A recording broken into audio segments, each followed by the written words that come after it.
Turn down the music. Well, here's the plan. Ceiling up there. I just took out all of the ceiling tiles from over there on the other side of the curtain and brought them over here and put them up there. Saves me a bunch of money. I talked to the spray foam insulation guy, Jesse, and we talked about the spray foam that's in here. There's a lot of spray foam, but it is open cell, soy-based. What happens is the dew point ends up somewhere inside the foam, and if there's any moisture getting in, it's going to trap the moisture, and in fact it's going to make it worse with the heating of the shop. So what that means is it'll eat the metal ceiling from the underside. Didn't really want that to happen, so what we're doing is we're creating a different space that's going to be heated other than the attic area. So I am going to drop walls, bring one down here, I'm going to move those shelves over a little bit, and at the end of the silver roof is where the wall is going to come down. It's going to go over, it's going to come across, and then this space will be heated, and hopefully there will be bleed over. I'm going to seal the seams, and I'm going to do a much better job on the roof, but there probably will be heat bleeding through that. Hopefully not so much that it becomes an issue for the moisture, for the dew point, for the open cell spray foam. Even though there's a ton of spray foam up there, in some places well over a foot thick, 3 inches of closed cell would have been plenty. It would have been more than necessary to heat this space as well as it's being heated now. It's just unfortunate. So anybody doing spray foam out there, if you ever get the chance to do open cell, don't do it. If somebody tries to sell you open cell cheaper, there's a reason it's cheaper. It's not going to help you out.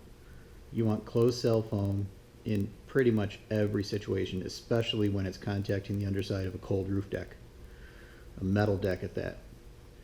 The closed cell puts the dew point somewhere in the middle of the foam, but it's closed cell and there's no way for moisture to get through it. Even if the roof leaks, it won't leak through the foam. It's a great alternative. So I've cleaned. The shop is about as clean as it's going to get right now. Moved some things around. Still trying to figure out how to set it up. There's a lot that still needs to be put away. Obviously, my disaster area of a workbench. Everything that I've been using is over here. Everything that comes out from the house just ends up on the landing pad right in the corner there. That's all the stuff that we were using indoors, except the fire extinguishers. We didn't use those. This is my electrical for the dust collector. That's my next project, is to figure out where the dust collector is going to go. I don't have any ideas of where it's going to go. I had a plumbing project, so that's all still left over out here. Lots more stuff. Got my rigging stuff down here that hasn't been touched in months. Junk table here I gotta clean off.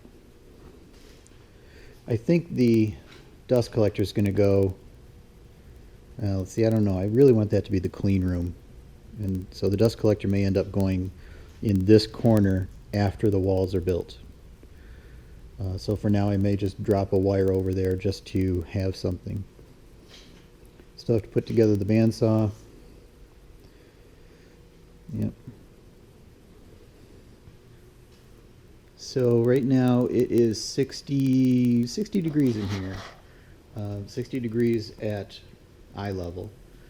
It's about 75 degrees up there by the ceiling where I was working. I was sweating my what's off. But so we have some insulation now going all the way through to the corner of the shop. I do really want to make walls sooner than later. Haven't decided how to go about doing that. And it's going to take,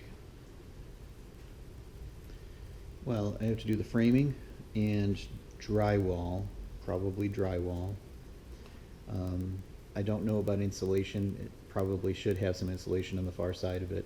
So that's probably going to be rolls of insulation, bats of insulation, because it's interior on both sides. Yeah,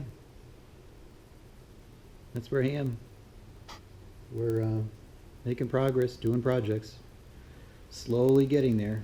It's improving bit by bit, piece by piece.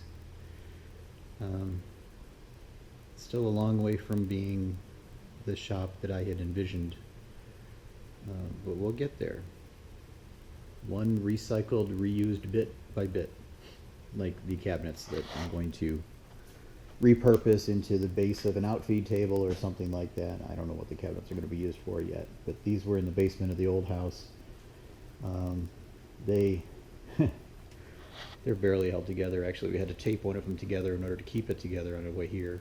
It was falling apart so badly. But it's vertical structure, I'll use it. It's lumber.